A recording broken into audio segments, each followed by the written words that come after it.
What's up, everyone? This video is going to be what secret are you hiding from everyone, but okay to share with us here?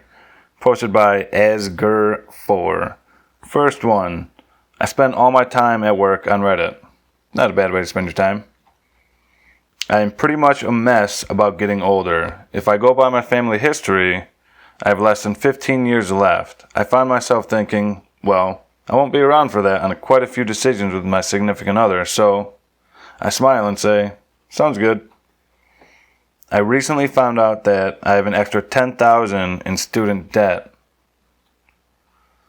I've already finished watching season 4 of Lucifer. I binge watched it when our daughter was sick and slept the entire day. Me and my wife were still on season 3 when it happened, and I just pretend to be shocked whenever we watch a new episode. I'll be taking this secret to the grave. That's what I did with this girl who I'm talking to with the show Imposters. I don't know if any of you have seen that, but I started watching it with this girl, and I think I only got like four episodes into the first season.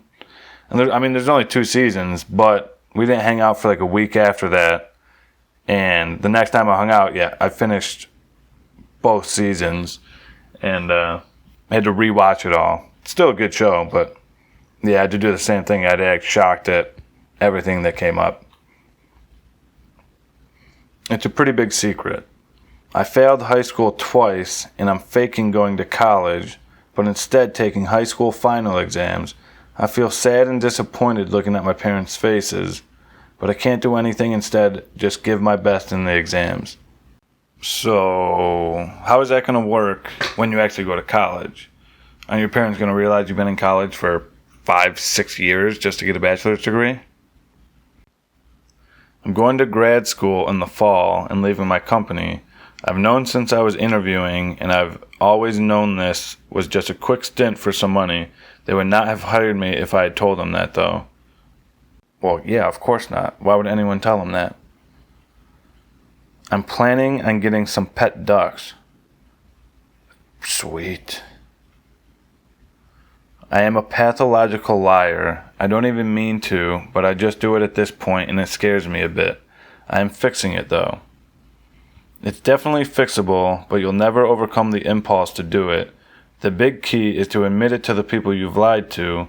Tell them that you're telling them because they deserve the truth, and that you know that they do not owe you for forgiveness. Don't make any excuses, but if they ask why you lied, admit that it was insecurity and that it ballooned and became a habit that you weren't able to break. Most of them won't even have realized you were lying. The ones who knew will be relieved and happy that you're brave enough to tell them. 1 or 2 people will be so angry that they'll scream at you and talk about it to other people you know. You already know you told the lies, so you already know they deserve to express these feelings. You'll lose a few friends, but it will strengthen many others. Your pride will be hurt. It will take years for some people to trust you. Some won't ever be able to. But you'll get to be yourself finally. And you're going to find out that in order to maintain the lying, you were lying to yourself too.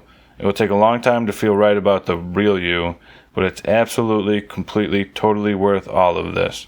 Trust me on this one. Well, I guess it all depends on what you're lying about.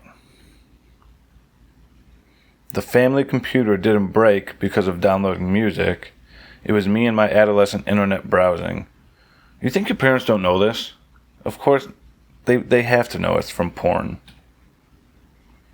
It seems stupid, but after 3 kids and a divorce, I can't figure out my fucking life. Neither where I'm going.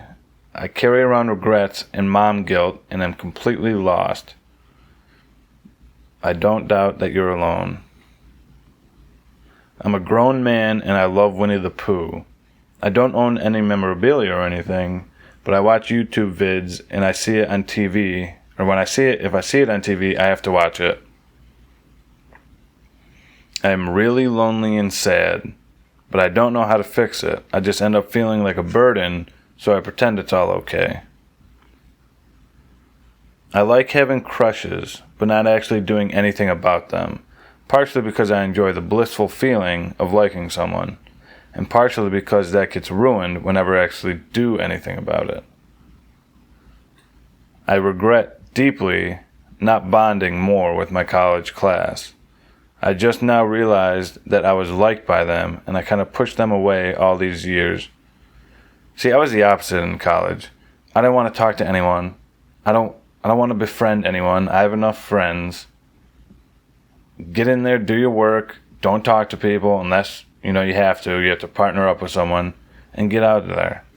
I'm not one to regret not making friends in college. Anyway, I'm afraid of my neighbor. I don't know why, but he just creeps me out. He's always staring at me, occasionally makes comments on my body. Oh, is that you? I thought for sure someone sent a model over.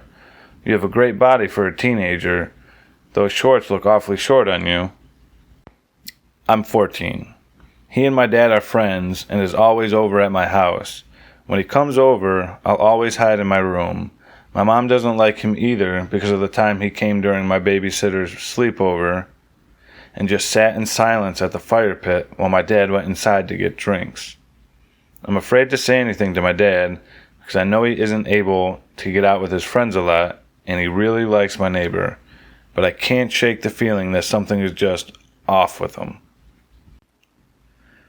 I am physically falling apart. My health is a chain of unfortunate events. I quit smoking. I barely drink. I stay physically fit enough to remain in the military, yet I fight every day just to pretend I am okay. I'm tired of being in physical pain with every little thing, but I will continue to charade until something finally gives permanently.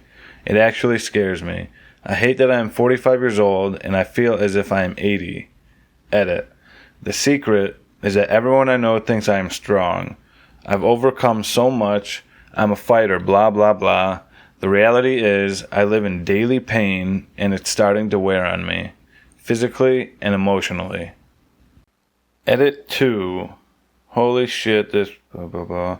Just knowing I'm not alone helps. I do want to let you all know a few things. First, I can assure you I'm documenting absolutely everything and getting copies of every single thing. I'm an admin type. I know better. 2, I just put in for the reserves. I have to get off of AD and get into civilian care. I refuse to let the military medical system ever touch me again. 3, I do still want to continue to serve, so I will stay reserves. 4, I've been considering pain management, but don't want to lose my clearance. I'll hold out as long as I can. Finally, I just started seeing a therapist. I was afraid to, but I can't handle the anxiety by myself anymore. It's civilian and out of pocket. I simply have lost faith in the military medical system. Not sure how I feel about it yet, but it's not hurting me so far. I'm basically waiting to find out if I pick up chief. By then, I will have civilian insurance, and either once I pin chief or if I don't get selected, the very next day I'm heading to an orthopedic surgeon to get this hip fixed. My maternal grandfather was a hitman who killed several politicians and activists in his country during a very corrupt time. He moved to the US and remarried. That's fucking sweet. My paternal grandfather was a corrupt politician who hired hitmen on his political opponents and embezzled right before stepping down from office and avoiding indictment. Not sure if they ever met because this is all I know and found this all out by chance. I don't even think my own parents know this much. About 15 years ago, I slept with my high school teacher. Literally never spoke about it out loud to anyone ever. This is actually the first time I wrote it down even, because 15 years ago is long enough for it to feel like it just doesn't matter anymore. I was abused by a neighbor from 11 to around 14. I didn't tell anybody because I was a boy and embarrassed by it all. The thought of my dad or my brothers finding out was too much. Just packed it away. He died when I was away at college. Good riddance. I stalk my crush. Somebody's got to do it. No, they don't. You should stop doing that, whoever you are. But I'm going to end it on that note. That's the end of this video. I hope you guys liked it. If you did, please like, comment, subscribe, and stick around for the next video.